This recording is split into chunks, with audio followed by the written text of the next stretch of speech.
What does gross misconduct mean? Not every mistake at work is gross misconduct. Too many employers throw the term around like it means instant dismissal, and it doesn't. Gross misconduct isn't forgetting to send an email. It is definitely not coming late for work once or speaking out of your turn. Gross misconduct means serious and intentional wrongdoing, like theft, fraud, and assault. The Labour Relations Act says dismissal should be the last resort. The misconduct must be so severe that the trust relationship is completely destroyed. But here's the thing.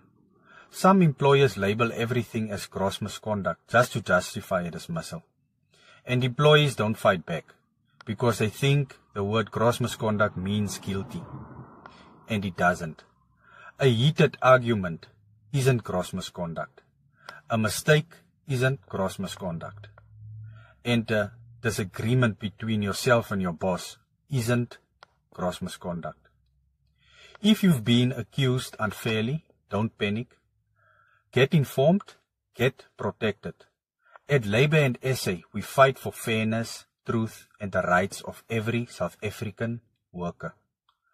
Check out the contact details in our bio, because your job, your name, and your future deserves a fair fight.